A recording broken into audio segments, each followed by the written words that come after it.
Jake Thompson was in the middle of his usual day, tending to his farmland under the warm sun. The steady rhythm of his work had become second nature to him, a mix of muscle memory and a love for the land that had been passed down through generations. As he drove his tractor along the edge of the field, he heard an abrupt, loud crash in the distance. The sound cut through the stillness, startling him. He stopped, listening. After a brief pause, he decided to investigate, hoping it wasn't as bad as it had sounded. Rushing over to the source of the noise, Jake found a car, a sleek, shiny sports model he didn't immediately recognize, wrapped around a tree just beyond the edge of his property. His heart raced as he approached the vehicle, seeing the driver's side crumpled in, glass shattered all around. Inside, a man lay unconscious, blood trickling from a cut on his forehead. The scene looked grim, and Jake's instincts kicked in. He carefully pulled the door open, minding the sharp edges of twisted metal, and tried to wake the man, who seemed to be breathing, but unresponsive. "Hang in there, buddy," Jake murmured, pulling out his phone to dial 911. While he waited for the ambulance, he tried to stop the bleeding with a clean cloth he carried in his pocket, pressing it gently to the man's forehead. He spoke reassuringly to him, hoping the sound of a voice might stir him. Before long, sirens echoed in the distance, and Jake waved down the approaching ambulance, directing them to the scene. He stayed long enough to help load the man onto the stretcher, his mind already buzzing with questions. Later that evening, Jake couldn't shake the accident from his thoughts. He'd been to the hospital to check on the man, now identified as Victor Reynolds, a billionaire from the city. Jake hadn't expected anything, but he felt compelled to make sure Victor was okay. When he arrived, Victor was awake, though still dazed. As Jake entered the hospital room, Victor's face lit up with a weak smile. "You saved my life out there," Victor said, his voice grateful yet tired. Jake brushed it off, saying he'd done what anyone would. But Victor seemed deeply affected, looking at Jake with a seriousness that took him by surprise. "I owe you more than just a thank you. When I'm back on my feet, I want to do something for you. Something big." Jake chuckled, uncomfortable with the idea. He tried to explain that he didn't need anything, but Victor insisted. "I mean it, Jake. You'll see. I don't do things halfway." The next morning, Jake went about his routine, assuming the incident was behind him. But as he stepped out of his farmhouse, he stopped dead in his tracks. There, sitting in his driveway, was a brand new, vibrant red Ferrari. He blinked, rubbing his eyes, almost expecting it to disappear. But it didn't. A sleek note on the windshield caught his attention, and he walked over, pulling the card free. It read, "Jake, thank you for what you did. Enjoy the ride. Victor." He stood there, bewildered, his mind racing as he tried to make sense of the extravagant gift. Jake had never dreamed of owning a car like this. He barely recognized the model, but he knew enough to understand that it was worth more than his entire farm. For a moment, he felt a rush of excitement, but it was quickly replaced by a sense of unease. Why would Victor give him something so over the top? He hadn't asked for anything in return, yet here was this glaring symbol of wealth and luxury, parked outside his humble farmhouse. Jake ran his hand over the car's glossy hood, feeling the smooth metal under his fingers. It felt surreal, like he'd stepped into someone else's life. He glanced around, half expecting his neighbors to come out and gawk, but the area was silent. The Ferrari seemed completely out of place against the backdrop of his modest farm, and he couldn't shake the feeling that things were about to change in ways he hadn't anticipated. As days passed, Jake's unease about the Ferrari only grew. He couldn't help but feel out of place every time he saw the sleek red car sitting in his driveway, a glaring contrast to his rustic life. Questions buzzed in his mind, particularly about Victor Reynolds, the man who'd given him the car. Who was this billionaire, really? Jake hadn't heard much about him before the accident, but now he wanted to know more about the man who seemed to have so much wealth that a Ferrari was just a casual gift. He started by asking around town, speaking to people who might know a thing or two about Victor's reputation. A few locals had heard of Victor, though mostly through snippets of gossip. At the general store, Jake met up with Sam, an old friend who often kept up with news outside their small town. Sam gave him a knowing look when Jake mentioned Victor Reynolds. "Ah, the city slicker who loves his flashy cars," Sam said, shaking his head. "That man's got a reputation, Jake. Lives alone in that huge mansion up north. They say he spends his days hopping from one high-class party to the next. Some folks say he got rich through some big tech deals. Others say he's just good at throwing money around." The more Jake heard, the more he wondered. Why had a man like Victor ended up in his small town that day? And why had he given Jake such an extravagant gift? Intrigued, Jake went home and decided to do a little research. It wasn't often that he used the internet for much beyond checking crop prices and weather reports, but now he was determined to learn what he could. He typed Victor Reynolds billionaire into the search bar and began scrolling through articles, images, and videos. He found stories about Victor's business empire, technology startups, high-stakes investments, and rumored connections to some of the biggest names in the corporate world. There were pictures of him at exclusive events, always dressed impeccably, surrounded by the glamorous and powerful. But as Jake continued reading, he noticed a recurring theme. Victor appeared wealthy, but isolated. Several interviews hinted that he was an intensely private person who kept others at arm's length. After spending a few hours online, Jake needed a break. He headed to the local cafe to clear his mind, only to overhear a conversation between two patrons. They were talking about Victor Reynolds and how his wealth seemed more like a prison than a privilege. Jake sipped his coffee, listening as one of the men remarked, "He might have all the money in the world, but that guy looks like he carries the weight of it on his shoulders. He's been here before, you know. Rumor has it he comes out to these quiet places when he's looking to escape." Jake mulled over these words. It seemed like Victor's wealth came with its own set of troubles, ones that might have driven him to the edge of a small-town farm road. He thought back to the look on Victor's face in the hospital, that strange intensity, almost a desperation. Perhaps the gift of the Ferrari was more than just an extravagant thank you. It might have been Victor's way of transferring some piece of himself, a part of his reality, onto someone else. Jake couldn't shake the feeling that this wasn't just about gratitude. It was about escape. Over the next few days, Jake wrestled with what to do about the car. Part of him was tempted to sell it, thinking of the improvements he could make to the farm with that kind of money. But another part of him felt a pang of guilt at the thought. Selling it might feel like he was betraying Victor's gesture, even if it was a strange one. Yet, keeping it seemed even more problematic. People in town were starting to notice the car, and whispers had begun circulating. His neighbors looked at him differently now, with a mixture of envy and curiosity, and some even stopped by under the pretense of casual conversation, their eyes lingering on the Ferrari. Late one night, as he sat on his porch gazing at the car, he found himself asking out loud, "What am I supposed to do with you?" He was torn.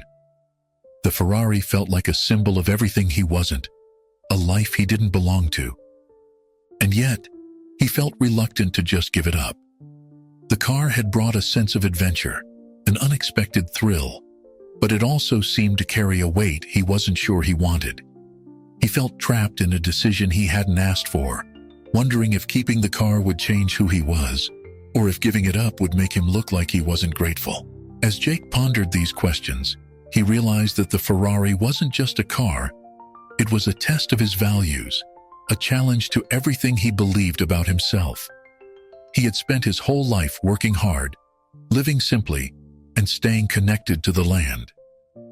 And now, with a single act of generosity, that world felt as if it were teetering on the edge of something unknown. The Ferrari had brought more than just luxury into his life. It had brought a choice, and Jake wasn't sure he was ready to make it. One evening, Jake decided to take the Ferrari out for a drive, hoping that maybe, just maybe, the thrill of it would settle his indecision. He hadn't planned on stopping by Emily's place, but when he saw her outside working in her garden, he pulled over. Emily, his neighbor and longtime friend, was one of the few people in town who hadn't commented on the car. She was always down to earth, and he appreciated her level-headedness. When she looked up and saw him, she smiled, shielding her eyes from the setting sun. "Is that really you, Jake?" she teased, walking over with a playful grin. "I hardly recognized you in that thing. Quite the upgrade from your old truck." Jake laughed, rubbing the back of his neck, suddenly feeling a bit self-conscious. It's a long story. But, want to take it for a spin?" Emily hesitated, glancing at the Ferrari, then back at Jake. She could see the uncertainty in his eyes, and it made her curious. She shrugged, wiping her hands on her jeans before climbing into the passenger seat. As they sped down the country roads, Emily's laughter filled the car. The powerful engine roared beneath them, and for a brief moment, Jake felt an exhilarating sense of freedom. He watched Emily's expression, seeing a side of her he hadn't noticed before. A spark, a hint of adventure.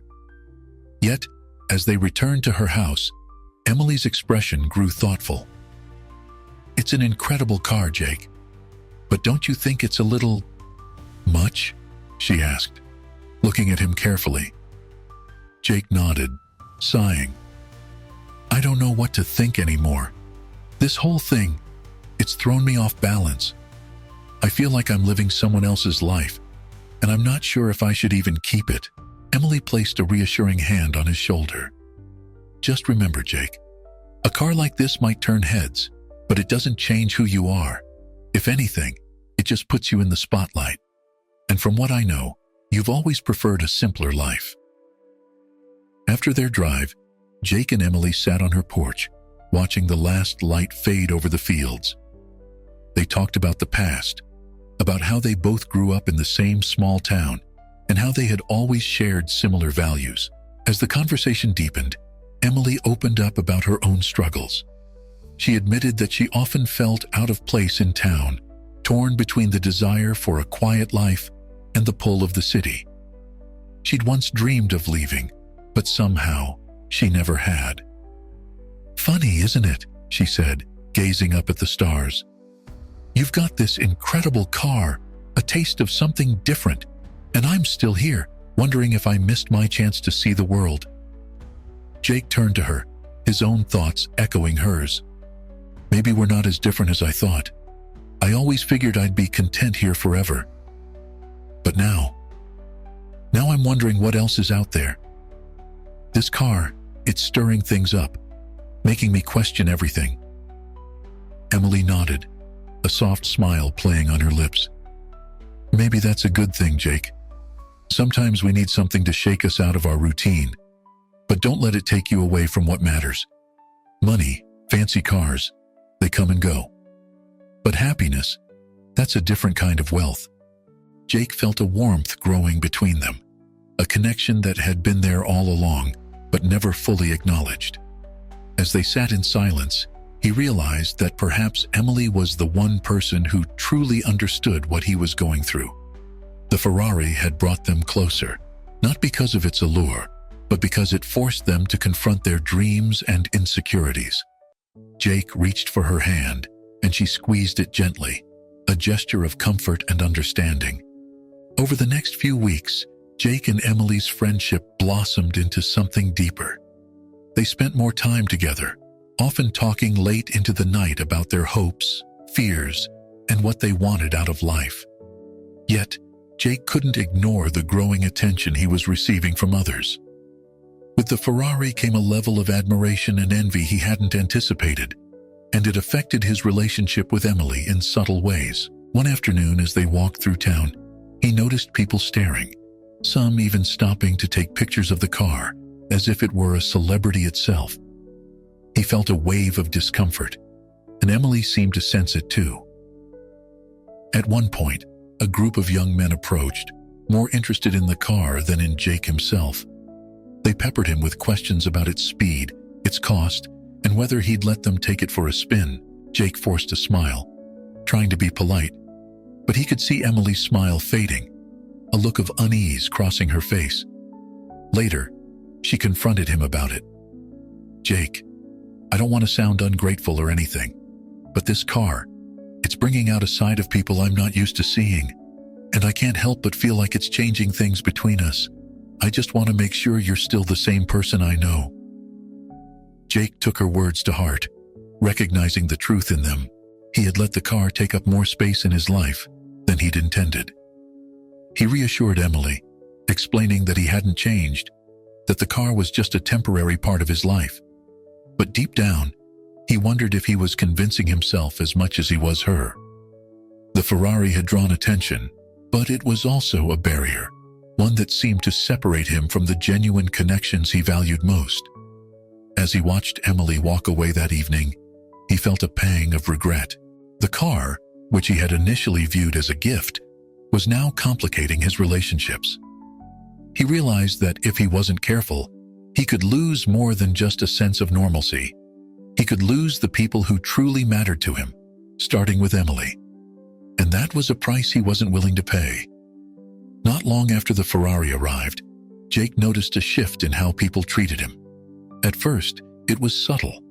His neighbors would nod politely, sometimes offering compliments on the car with a hint of curiosity in their eyes. But as the weeks passed, the Ferrari became more than just a flashy vehicle in his driveway. It became a symbol, something people in town couldn't stop talking about. Jake quickly became the center of attention, and the change in his social dynamics unsettled him. At the local diner, he found people were quick to offer him a seat or a free coffee. They asked questions about his new life with a fascination that bordered on envy. It was strange, Jake thought, because he hadn't changed at all. He still woke up early, tended his farm, and put in the same hard work as he always had. But now, people seemed to see him differently. Conversations grew less genuine, often revolving around the car rather than anything meaningful. Jake missed the days when he could walk into town and feel like just another face in the crowd. One day, as he was leaving the diner, he overheard a group of locals talking in hushed tones. "Think he'll start dressing fancy too?" one of them joked, nudging another with a smirk. Jake paused, pretending not to hear, but their words stung. They weren't laughing with him. They were laughing at him. The Ferrari had drawn a line between him and his community, and he didn't know how to bridge it. The change wasn't limited to strangers either. Even Jake's closest friends began acting differently. Hank, a childhood friend, had always been there for him, through thick and thin. But since the Ferrari's arrival, Hank had grown distant, and Jake felt the strain on their friendship. It wasn't something either of them talked about directly, but the tension was there, lurking beneath the surface. One afternoon, Jake invited Hank over to catch up, hoping to smooth things over. As they sat on Jake's porch, sharing a couple of beers, the conversation eventually turned to the Ferrari. Hank looked at the car, his expression a mixture of resentment and something Jake couldn't quite place. "So how's the high life treating you, Jake?" Hank asked, his tone light but with an edge. Jake shifted uncomfortably. "It's just a car, Hank. I didn't ask for it. I was just helping a guy who needed it." Hank shrugged, taking a long sip from his bottle. "Funny how something like that can change things. People look at you differently now. It's like you're not one of us anymore." Jake tried to laugh it off, but Hank's words struck a nerve. He realized then that the Ferrari had not only affected how others saw him, but also how he saw himself. He wasn't just Jake the farmer anymore. He was the guy with the Ferrari, and that title came with expectations he hadn't anticipated. Determined to reconnect with his friends, Jake decided to host a barbecue at his place, hoping to remind everyone of the person he really was. He set up the grill, laid out tables, and called everyone he knew, hoping for a good turnout. He wanted them to see that, despite the car in his driveway, he was still the same Jake they'd always known. As people arrived, he welcomed them warmly, moving from group to group, sharing laughs and old memories.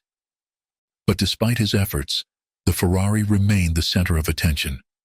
Guests took pictures with it, some sitting inside and pretending to drive. A few even joked about how Jake was now too fancy for the rest of them. The light-hearted comments stung more than Jake wanted to admit. Then, a few strangers showed up, friends of friends he hadn't invited. They seemed more interested in the car than in meeting him, snapping photos and talking loudly about the luxury life they imagined he now led. Jake felt his heart sink. The event, which he'd hoped would bridge the gap, had only deepened it. Near the end of the night, he spotted Hank sitting alone by the grill, nursing a beer. Jake joined him, tired and frustrated. "This wasn't what I wanted, Hank. I just wanted things to be like they were." Hank looked at him, his expression softening for the first time. "Maybe they can be, Jake. But that car, it's not just metal and wheels. It's a reminder, you know? A reminder that maybe some people change, even if they don't mean to." Jake nodded, feeling the weight of Hank's words. He looked over at the Ferrari, shining under the porch light, and for the first time, he wondered if keeping it was worth what it was costing him. He wanted to belong in his town, to be just Jake again. But as long as that car was in his life, he feared he'd always be set apart, like an outsider in his own world. The night ended with Jake standing alone, watching the last of his guests leave. The Ferrari sat there, beautiful and powerful, but it felt like an intruder on his land. He realized that he had a decision to make, a choice between holding on to a symbol of luxury that didn't fit him or finding a way back to the simpler life he'd always cherished. As the silence of the night settled around him, Jake knew that whatever he decided, his life would never be quite the same again. Not long after the barbecue, word spread quickly about Jake's newfound status as the town's unexpected celebrity. Soon, Jake received a visit from someone he hadn't anticipated, a local real estate developer named Tom Winslow. Tom was a smooth talker, dressed in a tailored suit that looked out of place against the rustic backdrop of Jake's farm. He walked up to Jake with a grin, his eyes gleaming with opportunity. "Jake Thompson, the man of the hour," Tom greeted, extending a hand. "I've been hearing a lot about you lately, and that Ferrari. Talk about making a statement." Jake forced a smile, not quite sure where this was going. He invited Tom to sit on the porch, where they could talk. Tom wasted no time, diving right into his pitch. He painted a grand vision for the town, one that involved transforming Jake's farmland and the surrounding area into a luxury resort. Tom's plan included high-end hotels, spas, and golf courses, all marketed to wealthy tourists looking for an escape from city life. "Think about it, Jake," Tom said, leaning forward. "You've already got the Ferrari. Now, imagine having the cash to match it. This town's stuck in the past, but we could bring it into the future. All we need is a little investment, a few sacrifices, and this place could be the next big thing. And you, well, you'd be the man who made it happen." Jake listened, feeling a mix of temptation and unease. Tom's words stirred something in him, the possibility of a different life, one where he wasn't just a farmer scraping by, but someone with influence and wealth. But as Tom continued, Jake felt a knot form in his stomach. This plan wasn't just about him. It would impact his neighbors, the land he loved, and the quiet life that had always felt right to him. Tom's proposal lingered in Jake's mind long after the meeting. He spent days weighing his options, torn between the allure of financial gain and the loyalty he felt to his roots. The idea of the town changing so drastically was hard to swallow. Jake visited his favorite spots around his land, walking through fields he'd known since childhood, feeling the earth beneath his boots. He thought of the hours he'd spent working the soil, the pride he felt in seeing his crops grow. The thought of all that being replaced by concrete and manicured lawns made his heart ache. That evening, he called Emily to share what Tom had proposed. As they sat on her porch, she listened quietly, her face unreadable. When he finished, she finally spoke, her voice steady. "Jake, I get that this is a big opportunity, but you have to ask yourself what really matters. This land, your family's legacy, are you ready to trade that in for some quick cash and a title? Because that's what it would be, you know. You'd become another face in a suit like Tom." Jake looked at her, a pang of guilt creeping into his chest. He realized he'd almost let the temptation blind him to what was truly important. Emily's words echoed his own feelings, reinforcing the sense that he was on the brink of losing something far more valuable than money could buy. He thanked her, feeling grateful to have someone who could help him see through the haze. A few days later, Tom organized a community meeting at the town hall, inviting Jake and the rest of the townspeople to discuss the proposal. The hall was packed, and Jake could feel the tension in the air. Many of his neighbors were curious, some even excited about the possibility of job creation and an influx of tourists, but others looked uneasy, whispering among themselves about the changes that could come. Tom took the floor, delivering a polished presentation, complete with glossy images of what the town could look like after the development. He spoke of economic growth, modernization, and the promise of a brighter future. As he spoke, Jake saw the spark in some of his neighbors' eyes, the hope of something different, but he also saw the worry etched into the faces of those who had worked the land their whole lives, just like he had. When Tom finished, he turned to Jake, gesturing for him to speak. Jake stood, clearing his throat, feeling the weight of the room's gaze on him. He took a deep breath, choosing his words carefully. "I know some of you see this as a chance to improve our town, maybe make life a bit easier," he began, his voice steady. "But I also know that what makes this place special isn't just about money or fancy resorts. It's about the people, the land, and the traditions we've kept alive. I'm not against change, but I can't help but wonder, at what cost?" A murmur spread through the room, and Jake could sense the mixed reactions. Some nodded in agreement, while others looked disappointed, clearly swayed by the promises of wealth and progress. Tom's expression tightened, but he remained silent, letting Jake continue. "I'm not saying I have all the answers," Jake admitted, "but I do know that this land is more than just dirt. It's history, and I'm not ready to let go of that just yet." As he finished, Jake felt a surge of relief, as if he'd finally voiced the internal struggle he'd been wrestling with since the Ferrari entered his life. The town hall meeting ended with no final decision, but Jake had planted a seed of doubt in the minds of those who might have been too eager for change. He knew the fight wasn't over, but he felt more certain than ever about what he needed to do. Walking out of the hall, he realized that keeping the land meant staying true to himself and to the life he wanted to preserve. Tom might push harder, and there might be others who would side with him, but Jake had found his footing. The Ferrari might have changed how others saw him, but he was determined not to let it change who he was. He'd stand firm, ready to face whatever came next, knowing that some things were worth holding on to, no matter how tempting the alternatives might seem. After the town hall meeting, Jake felt a renewed sense of purpose. He'd spoken his mind, but the decision to keep the land felt bigger than just one meeting or one flashy car.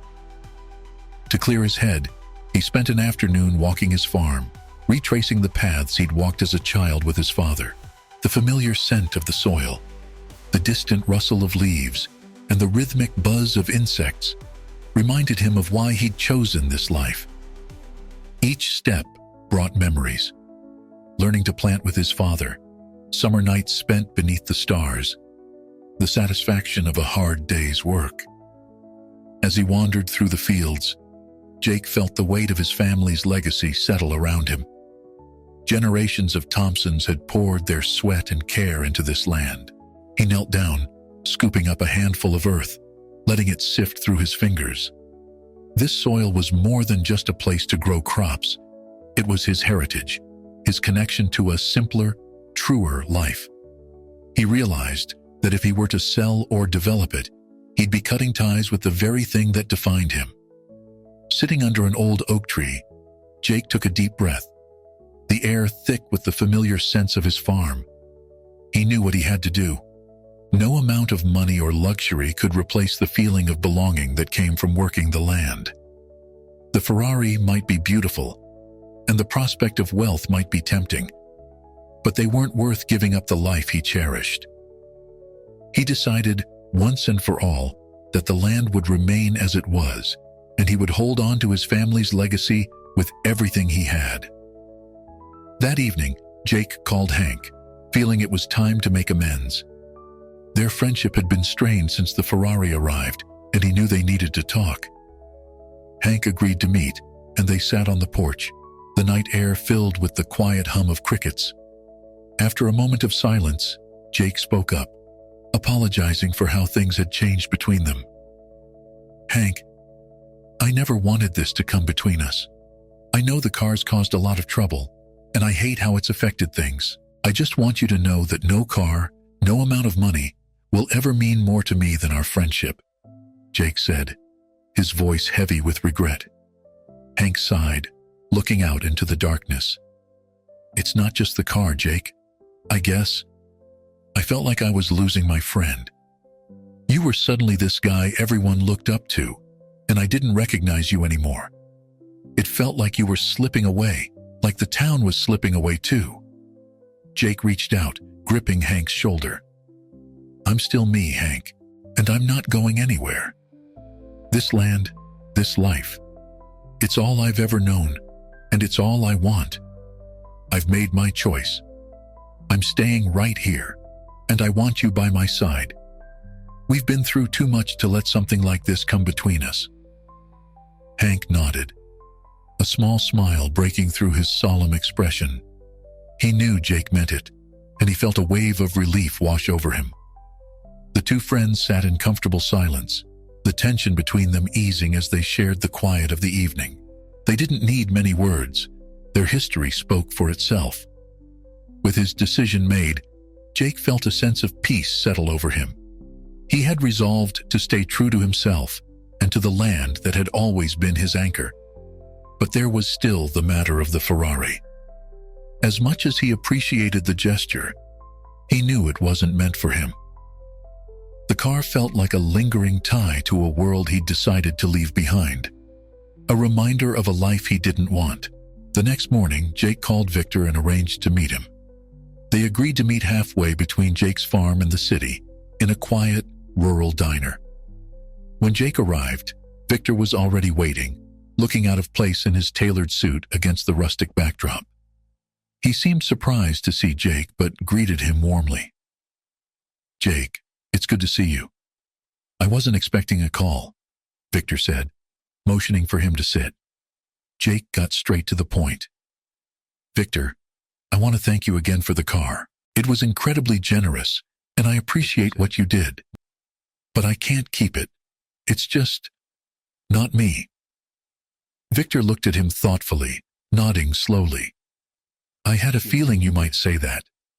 You know, when I gave you that car, I thought I was giving you a piece of the life I always wanted. Freedom, excitement. But maybe I was just trying to escape from something myself." Jake leaned forward, curiosity sparking in his eyes. "What do you mean?" Victor hesitated, then spoke with a vulnerability Jake hadn't seen before. "I grew up not far from here, in a small town. My family didn't have much, but we had each other. I left because I wanted more, and I thought money would bring me happiness. But the more I gained, the emptier I felt. I envy you, Jake. You have something I lost a long time ago. Roots, a sense of belonging. That car, it was my way of trying to reconnect, I suppose. But maybe you're right. It belongs to someone else." Jake listened, understanding Victor in a new light. He saw a man who had reached the pinnacle of wealth but had lost touch with what mattered. They talked for hours, sharing stories, and by the end, they'd formed a connection that went beyond the accident that had brought them together. When they parted, Victor left the car with Jake, insisting that he sell it or do whatever felt right. It was a gift, but also a burden lifted from both their shoulders. As Jake drove back to his farm, he felt lighter. He'd made his decision, and he'd found a way to honor both his roots and the unexpected friendship he'd formed. The Ferrari no longer felt like an obligation, but a choice he could make on his own terms. He knew he'd sell it, using the money to improve his farm and help his neighbors, grounding himself even further in the life he valued. Jake had rediscovered what truly mattered, and he was ready to let go of anything that didn't align with the man he wanted to be. With the decision to sell the Ferrari and reinvest in his farm made, Jake felt a renewed sense of purpose. Yet, he couldn't shake the feeling that there was more to Victor's story. They had parted on friendly terms, but their conversation had left him curious. Victor's words about longing for roots and belonging resonated deeply with Jake, and he wondered if there was more to Victor's journey than he had shared. Deciding to get a fuller picture, Jake arranged another meeting with Victor, hoping to better understand the man who had so unexpectedly entered his life. They met in a quiet cafe just outside the city, a place neither of them was likely to be recognized. Victor seemed more relaxed this time, dressed casually and looking less like a billionaire and more like someone who'd come to escape the world for a while. As they settled in, Jake leaned forward, his tone genuine. "Victor, I appreciate everything you've done. I really do. But I feel like there's a lot I don't know about you. You mentioned something about losing touch with what mattered. I can't help but wonder, what led you to this point?" Victor took a deep breath, his eyes distant as if he were sifting through memories. "Jake, I haven't been completely honest. You see, there's more to my story than just money and success. I grew up in a small town much like yours. My father was a mechanic, my mother a teacher. We didn't have much, but we were happy. I remember working with my dad, learning the trade, feeling connected to something real. But I wanted more. I wanted to break out, to make a name for myself." He paused, a flicker of regret crossing his face. "I left that life behind and started chasing wealth. It took years, but eventually, I had everything I'd dreamed of. Money, power, influence. But somewhere along the way, I lost track of why I'd started. I became obsessed with status, accumulating things that didn't mean anything. The Ferrari, it was one of many symbols I used to convince myself I was happy. But deep down, I was miserable." Victor continued, his voice heavy with emotion. "The day you saved me, I was at my lowest. I'd driven out to the country because I wanted to escape, to remember what it felt like to breathe without all that weight pressing down on me. But I was reckless, distracted. I don't know if it was an accident or if I was just looking for a way out. When you found me, it was like a wake-up call. Here was this stranger, someone who had none of the things I thought I needed, and yet you seemed content, happy even. It made me realize how empty my life had become." Jake listened, the pieces falling into place. Victor's gift of the Ferrari wasn't just an act of gratitude. It was an attempt to share something of himself, to let go of a piece of the life that had been strangling him. For Victor, the Ferrari had represented his ambitions, but also his regrets. And by giving it away, he was hoping to rid himself of those regrets, if only for a moment. "Victor," Jake said slowly, choosing his words carefully, "it sounds like you've been carrying a lot. Maybe it's time you reconnect with those roots you left behind. Money and power, they're tools, but they don't have to define you." Victor looked up, a glimmer of hope in his eyes. "You know, Jake, I think you're right. Meeting you, seeing how you live, it's reminded me of what I once had, what I've been missing all these years. Maybe it's time I find my way back to something real, something that gives me purpose again." Their conversation took on a lighter tone as they discussed the future, the possibilities that lay ahead. Victor shared his plans to step back from his business, to spend more time finding the kind of peace he'd seen in Jake's life. He spoke of starting a foundation to support small towns, to preserve farmland, and to give back to communities like the one he'd come from. As they said their goodbyes, Jake felt a sense of closure. He had come to understand that Victor's gift was more than just a car. It was a reminder of life's true wealth, which lay not in possessions, but in the connections and values that shape who we are. For Victor, the Ferrari had been a burden, a symbol of a life he no longer wanted. But through this strange series of events, both men had gained a renewed sense of purpose. Returning home, Jake felt a profound sense of gratitude. He looked out over his fields, realizing that everything he needed was already right in front of him. The Ferrari would be sold, the money reinvested into his farm and community, and Victor's story would remain with him as a reminder of the choices he'd made. Jake had reaffirmed his commitment to a life of simplicity, hard work, and connection to the land. He'd gained a friend in Victor, and perhaps even helped him find a path back to happiness. For Jake, this experience had reinforced what he'd known all along. True wealth wasn't about flashy cars or big bank accounts. It was about living authentically, grounded in the values that mattered most. And with that, Jake returned to his farm, ready to embrace the life he loved, more confident than ever that he was exactly where he belonged. With the decision to sell the Ferrari made, Jake felt an unexpected mix of relief and excitement. He hadn't thought much about what he'd do with the money, but now he saw an opportunity to reinvest in his farm and give back to the community that had supported him for so long. His mind buzzed with ideas, from upgrading his equipment to donating to local projects. He decided to sell the car in a way that would benefit the town as much as himself, and after some consideration, he organized a small town event where he'd auction off the Ferrari to the highest bidder. Word spread quickly, and on the day of the event, people from all over the county showed up. The auction created a festive atmosphere, with local vendors setting up booths and neighbors catching up over shared memories. Jake felt a sense of pride as he looked around, knowing he was doing something positive for his community. Even as potential buyers inspected the car, he was approached by people who thanked him for his generosity, excited about how the proceeds would benefit the town. As the auction began, Jake felt a surge of emotions. He watched as the bids climbed, surprised by how much interest the Ferrari had garnered.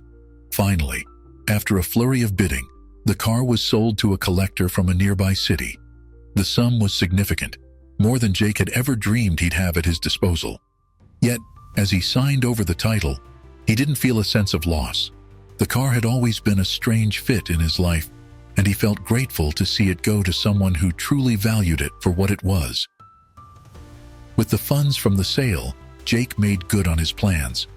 He started by upgrading the farm's infrastructure, purchasing new tools, and modernizing his equipment to make his work more efficient. But he didn't stop there. Jake set aside a portion of the money to donate to the local school, funding a new agricultural education program for students interested in farming and sustainability. He also made a generous contribution to the town's community center, which had long needed repairs. His efforts didn't go unnoticed. The townspeople began to view Jake not just as the guy who once owned a Ferrari, but as someone who had used his unexpected windfall to improve their shared home. He was approached by neighbors who offered their help, and even by some who asked for advice on small farming ventures of their own. Jake found himself at the center of a community-wide renewal, as others were inspired to invest in the town's future. One evening, as he was wrapping up work, Emily stopped by to see him. She'd heard about all he'd been doing and wanted to thank him personally. They sat together on the porch, watching the sun set over the fields. Emily looked at him with admiration, a warmth in her eyes that hadn't been there before. "You've done something amazing, Jake," she said softly. "This town is better because of you. You could have taken that money and run, but instead, you gave it back to everyone here. That means more than any car ever could." Jake smiled, grateful for her words. He realized that through all of this, he'd found something far more valuable than any luxury. He'd found a purpose that felt true to who he was, and perhaps in the process, he'd also found a deeper connection with Emily, someone who understood his heart and shared his vision for a life grounded in simplicity and community. A few weeks later, the town held a small celebration to honor Jake and the improvements he'd funded. The community center had been repaired, the school's new program was set to start, and the local businesses had benefited from increased interest in their town.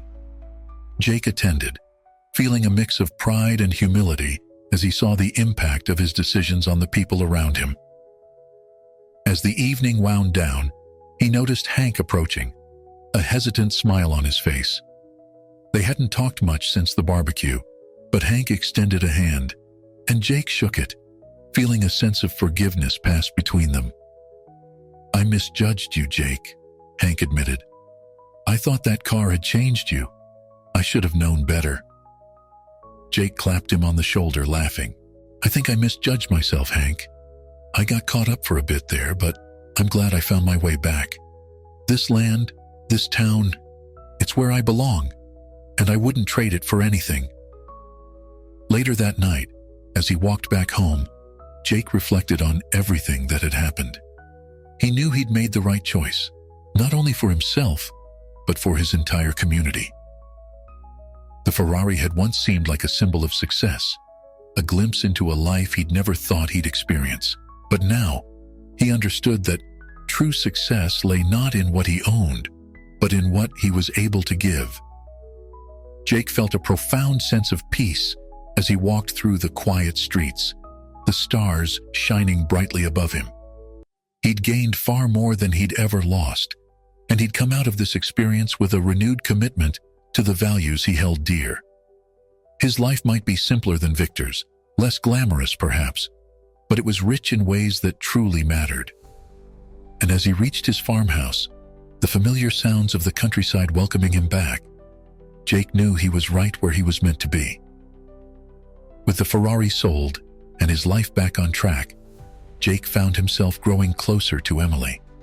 They spent more time together, sharing quiet evenings on her porch, talking about their dreams and fears. Jake noticed how her presence brought him a calm he hadn't felt in years. Their friendship had blossomed into something deeper, and he felt a pull toward her that went beyond the comfort of familiarity. However, a lingering tension remained between them, one that neither had fully acknowledged. One evening, as they sat together watching the sunset, Emily spoke up, breaking the silence. "Jake, I'm proud of everything you've done. You've made a real difference in this town. But I have to ask, what's next for you?" Jake looked at her, a bit taken aback. "What do you mean? This is it. The farm, the community. I'm right where I want to be." Emily hesitated, looking out over the fields. "I know, and I understand that, but I can't help but feel like there's a part of you that's still searching. You've had a taste of something different, and I wonder if it's left you wanting more. Not necessarily wealth, but something beyond the boundaries of this town." Jake considered her words, a slight unease settling in his chest. He'd thought he'd made peace with his decision to stay, but Emily's question brought up feelings he hadn't fully dealt with. "I think I found a sense of purpose here. But you're right. Sometimes I wonder what else is out there. Not for the sake of leaving, but to bring something back. To build something that lasts, like this community." Emily nodded, a small smile playing on her lips. "That's what I love about you, Jake. You're grounded, but you're not afraid to dream. Just promise me you'll keep that balance. I'd hate to see you lose yourself in someone else's vision again." Jake took her hand, giving it a reassuring squeeze. "I won't. You've helped me see that, Emily. I wouldn't have made it through this without you."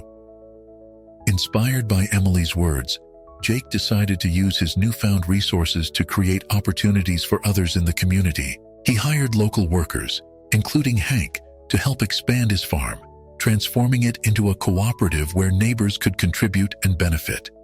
He set up a small business fund, offering interest-free loans to those wanting to start their own ventures, whether they were local crafts, organic produce, or other small enterprises. He wanted to foster a sense of ownership and pride among his neighbors, just as he felt for his own land. Hank, though initially hesitant, embraced the new role Jake offered him. Working side by side, the two friends rekindled their bond, rebuilding the trust that had been strained by the events surrounding the Ferrari. Hank proved invaluable, sharing his own ideas and helping Jake manage the new ventures. The farm became a bustling hub of activity, a place where the town's residents came together to work, learn, and grow. One day, as they loaded up crates of fresh produce for the town market, Hank looked at Jake, a genuine smile on his face. "You've really turned this place around, Jake. I'll admit, I was wrong about you. I thought that car would change you, but it seems like it just made you more of who you are." Jake chuckled, clapping Hank on the back. "Well, I couldn't have done it without friends like you. This town, it's always been my home. I just needed a reminder of what that truly means." Despite the positive changes, Jake sensed a growing rift with Emily. As the community projects took off, he found himself pulled in different directions, his time consumed by meetings, plans, and the responsibilities of managing the cooperative. Emily, while supportive, seemed distant at times, as if she were holding back. One evening, Jake invited her over, hoping to clear the air. They walked through the fields, the setting sun casting long shadows as he tried to bridge the gap between them. "Emily, I feel like I'm losing you. I know I've been busy, but you're a part of this too. Everything I'm doing here, it's for the future, for us." Emily stopped, turning to face him. "Jake, I've watched you pour yourself into this community, and I respect that. But I worry that you're giving so much of yourself that there won't be anything left for you, or for us. I've seen how things can change, how people can lose themselves in their ambitions. I don't want that to happen to you." Jake felt the weight of her words, a sinking feeling in his chest. He reached for her hands, searching her eyes for reassurance. "I won't let that happen. This place, the people, and you, it's all that matters to me. I've been reckless before, but I'm not chasing wealth or fame. I'm just trying to build something we can be proud of." Emily smiled softly, her expression filled with a mixture of love and concern. "I believe you, Jake. I really do. But promise me you'll remember that sometimes the people who matter most need your time and attention just as much as this town does." He nodded, pulling her into a gentle embrace. In that moment, he felt a deep resolve to find balance, to prioritize the things that grounded him. The journey had shown him many things, but above all, he realized that while he could give back to the community, he couldn't neglect the relationships that made his life meaningful. As they stood together, watching the last light fade over the farm, Jake knew he would always carry the lessons he'd learned. He had the love of his community, and most importantly, the love of a woman who saw him for who he truly was. This connection, this foundation, was his legacy, more enduring than any car, more lasting than any fleeting wealth. And as they walked back to the farmhouse together, hand in hand, Jake felt a profound sense of peace, knowing he had chosen a life of purpose and love. Just when life seemed to have settled, Jake received a surprising call one morning from Victor Reynolds. It had been weeks since they'd last spoken, and he'd assumed Victor had returned to his high-powered life in the city, far removed from the quiet existence Jake had embraced. But the tone of Victor's voice over the phone was tense, filled with an urgency that Jake hadn't heard before. "Jake, I need your help," Victor began, pausing as if trying to find the right words. "I'm in some trouble and I don't know who else to trust." Jake's curiosity was piqued, but he could also hear the desperation in Victor's voice. Without hesitation, he agreed to meet, sensing that this was more than just a casual request. They arranged to meet at Victor's estate, a sprawling property about an hour from Jake's farm. As Jake drove there, he couldn't shake the feeling that this was going to be more complicated than he imagined. When he arrived, Victor was waiting for him outside, pacing back and forth in his driveway. He looked more disheveled than Jake had ever seen him, the polished businessman facade replaced by a man clearly struggling with fear and uncertainty. He ushered Jake inside, speaking in hurried whispers, as if someone could be listening. Once they were seated, Victor took a deep breath, finally explaining. "Jake, I'm in a mess with some very dangerous people. I made some bad investments, deals I should never have touched. Now, they're threatening everything I have.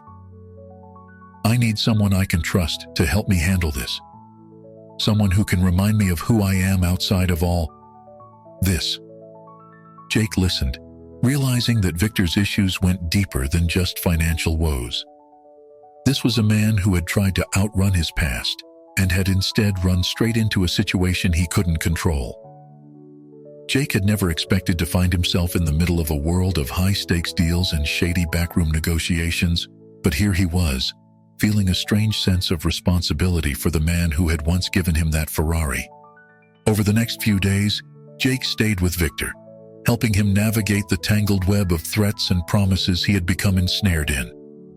Victor explained that he owed a substantial amount of money to a powerful group with connections to organized crime, and his only way out was to sell off assets he'd once held dear. However, his assets alone wouldn't be enough, and he feared for his life. Jake, unfamiliar with the dark world Victor was describing, listened closely, trying to understand the complexities of the situation. Victor was terrified, and Jake saw a vulnerability in him that he hadn't before. The billionaire facade had been stripped away, and underneath was a man who had lost himself in his pursuit of wealth, who now faced a real danger he couldn't handle alone.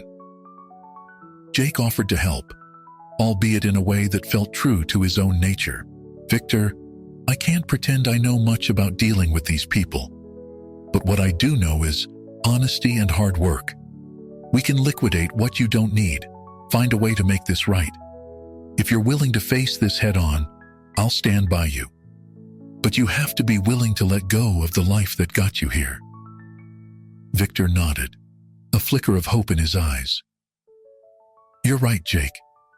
I've been holding on to things that don't matter, things that have only brought me trouble.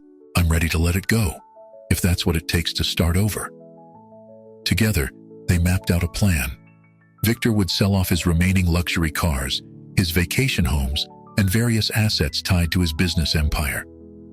The process was grueling, but with Jake's support, Victor began the slow task of extricating himself from the life that had ensnared him.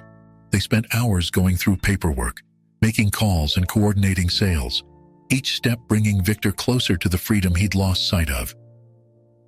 But the threats from the crime syndicate escalated, and Jake realized they needed more than just a financial solution. He suggested that they reach out to local authorities, but Victor, wary of the repercussions, hesitated. "Jake, these people don't work in the open. If they think I've brought the police into this, they'll come after everyone I care about." It was then that Jake proposed a solution rooted in his own values. "We stand up to them, Victor. Show them that you're not afraid to take responsibility. But you don't do it alone. We call a meeting, lay everything on the table, and make it clear that you're done with their games. I'll be there with you." The following evening, they met with the syndicate representatives at a neutral location Victor arranged. Jake stood by Victor's side as he faced the men, his voice steady as he explained his decision to sever ties and repay his debts on terms that wouldn't cost him his soul.